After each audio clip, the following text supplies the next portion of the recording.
Daisy wants me to explain what happened this term up to the time I found the body. She says that is what proper detectives do. Add up the evidence first, so I will. She also says that a good secretary should keep her casebook on her at all times to be ready to write up important events as they happen.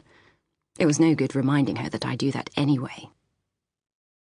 The most important thing to happen in those first few weeks of the autumn term was the Detective Society, and it was Daisy who began that. Daisy is all for making up societies for things. Last year we had the Pacifism Society, dull, and then the Spiritualism Society, less dull, but then Lavinia smashed her mug during a séance, Beanie fainted, and Matron banned spiritualism altogether. But that was all last year, when we were still shrimps. We can't be messing about with silly things like ghosts now that we are grown-up third-formers. That was what Daisy said when she came back at the beginning of this term, having discovered crime.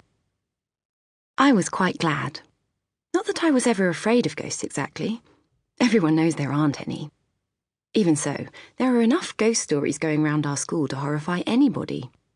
The most famous of our ghosts is Verity Abraham, the girl who committed suicide off the gym balcony the term before I arrived at Deepdean. But there are also ghosts of an ex-mistress who locked herself into one of the music rooms and starved herself to death, and a little first-form shrimp who drowned in the pond. As I said, Daisy decided that this year we were going to be detectives. She arrived at house with her tuck-box full of books with sinister, shadowy covers and titles like Peril at End House and Mystery Mile. Matron confiscated them one by one, but Daisy always managed to find more. We started the Detective Society in the first week of term. The two of us made a deadly secret pact that no one else, not even our dorm mates, Kitty, Beanie and Lavinia, could be told about it. It did make me feel proud, just me and Daisy having a secret. It was awfully fun, too, creeping about behind the others' backs and pretending to be ordinary, when all the time we knew we were detectives on a secret mission to obtain information. Daisy set all our first detective missions. In that first week, we crept into the other third-form dorm and read Clementine's secret journal. And then Daisy chose a first-former and set us to find out everything we could about her. This, Daisy told me, was practice. Just like memorising the licences of every motorcar we saw. In our second week, there was the case of why King Henry, our name for this year's head girl, Henrietta Trilling, because she is so remote and regal and has such beautiful chestnut curls, wasn't at prayers one morning. But it only took a few hours before everyone, not just us, knew that she had been sent a telegram saying that her aunt had died suddenly that morning. "Poor thing," said Kitty when we found out. Kitty has the next-door bed to Daisy's in our dorm, and Daisy has designated her a friend of the Detective Society, even though she is still not allowed to know about it.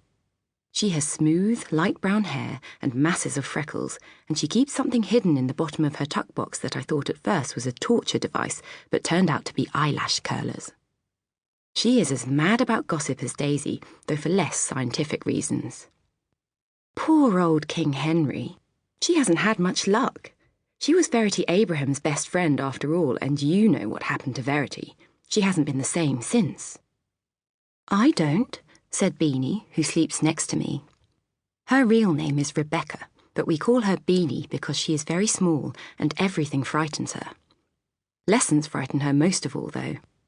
She says that when she looks at a page, all the letters and numbers get up and do a jig until she can't think straight. What did happen to Verity? "She killed herself," said Kitty in annoyance. "Jumped off the gym balcony last year. Come on, Beans."